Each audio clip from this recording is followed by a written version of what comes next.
السلام عليكم ورحمة الله وبركاته. ازيكم حبايبي؟ عاملين ايه؟ يا رب تكونوا بخير. هنعمل ايه يا لولو؟ هنعمل القطايف من اولها لاخرها. طبعا كلنا بنحب القطايف، مفيش بيت ما بيحبهاش، مفيش بيت ما بيشتريهاش.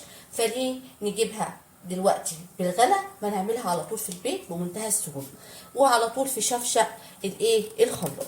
هجيب شفشق الخلاط، بسم الله الرحمن الرحيم، وهنزل بكوبايه دقيق واحده، كوبايه واحده اهي، بسم الله اهي، كله في شفشق الخلاط. تمام. هنزل بنفس الكوبايه ميه، ادي كوبايه ميه بنفس كوبايه الدقيق. تمام. هنزل عليها بايه؟ هنزل بمعلقه سكر صغيره اهي اهي،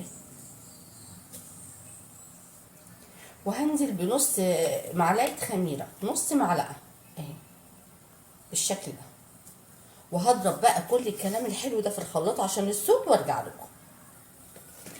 هنا اهي ضربتها في الخلاط، بصوا اهي، بصوا سمكها، بسم الله ما شاء الله، حلوه جدا. هسيبها بقى لغايه ساعه، هغطيها واسيبها في مكان دافي لغايه ما تخمر معايا، وبعد كده نرجع نشوفها هنعمل فيها ايه.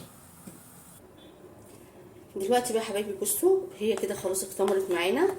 بقلبها بقى كده كويس، وبحط طاسه على النار بالشكل ده، وبعد كده ولا مشغله النار، وهبدا انزل بخليط القطايف.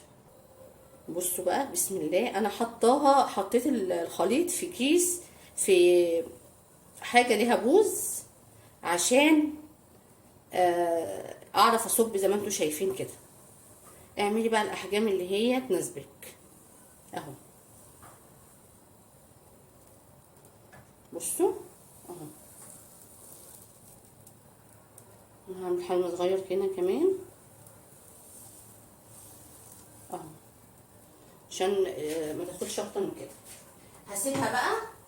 بصوا بتبدا هنا تستوي، انا عايزه اوريكم المراحل اهي. بصوا، مش عايزه افصل الكاميرا خالص، عايزاكم تشوفوها. بتبدا بقى هنا كده تستوي اهي من الجناب، شايفين اهي كده اللون الابيض ده بيختفي واحده واحده. بعد ما الاقيه اختفى خالص ببدا اشيلها. شايفين هنا اللون خلاص اختفى. هبدا كده احركها بالراحه، اشوفها بتتحرك معايا ولا لا اهو. بصوا كده بتتحرك معايا. هبدا اشيل واحده واحده. استنوا اجيب حاجه امسك بيها اهو. هبدا اشيل واحده واحده. بصوا بسم الله الرحمن الرحيم اهي، شايفين لونها جميل. هبدا بقى اطلعها على صينيه كده اهو بالشكل ده، واغطيها على طول. اطلع واحده تانية اهي، بس برضو بالماسك اهي. بصوا اهي لونها حلو جدا. وهطلع التانية اهي.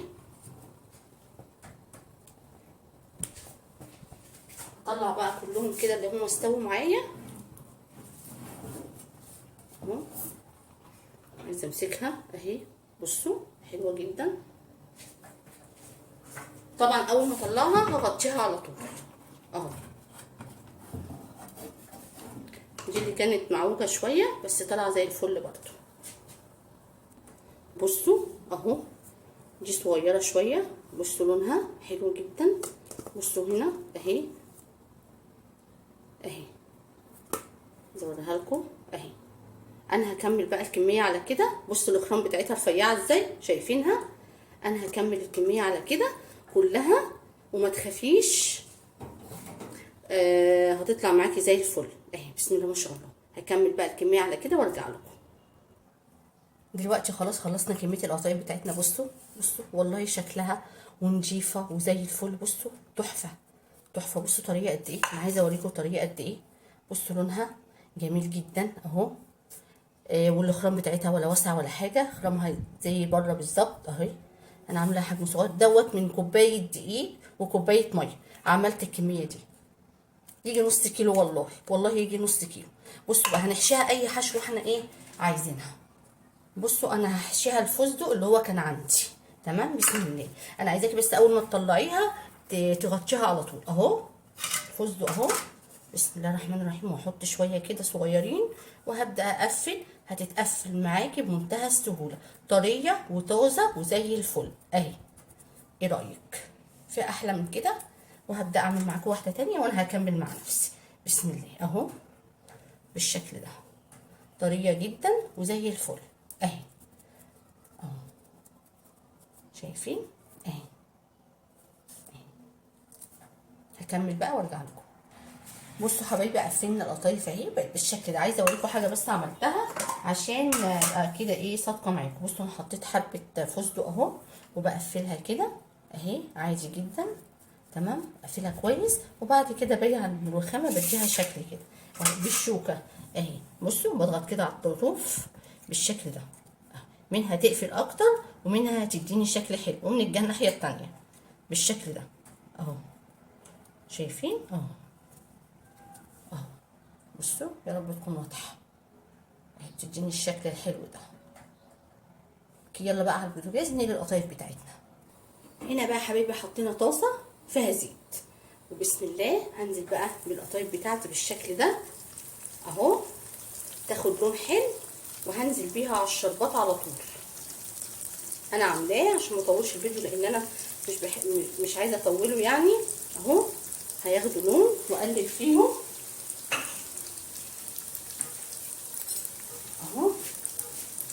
اقلب كده عشان ياخدوا لون موحد، افضل ما استناش لما تاخد لون واحد وارجع اقلبها تاني اهو لغايه ما تاخد اللون اللي انا عايزاه، وانزل بيها على الشربات.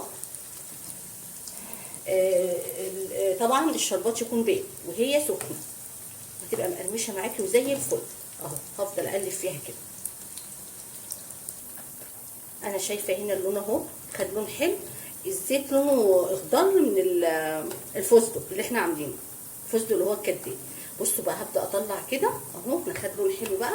هبدا اطلع كده على طول على الشربات وهو ساقع اهو بالشكل ده. صفيها من الزيت واطلعه. هخلص بقى بقيه الكميه كلها ونرجع نشوفه مع بعض. ودلوقتي حبايبي القطايف بتاعتنا خلصت اهي. شايفين حاجه كده فاخر من الاخر، تحفه، طعمها جميل جدا. يا رب يكون عجبتكم. بس نصيحه منكم بقى، نصيحه مني بقى، ما تحشوهاش بالفستق الكداب. ليه بقى؟ لان الفستق الكداب خلى لونها اتغير، تحس ان الزيت كله بقى لونه اخضر ولونها اتغير. ناخد واحده وندوقها اهو. بسم الله. بصوا بقى، بصوا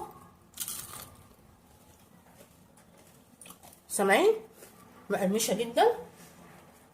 وده كان فيديو النهارده، يا رب يكون نال اعجابكم. والسلام عليكم ورحمه الله وبركاته.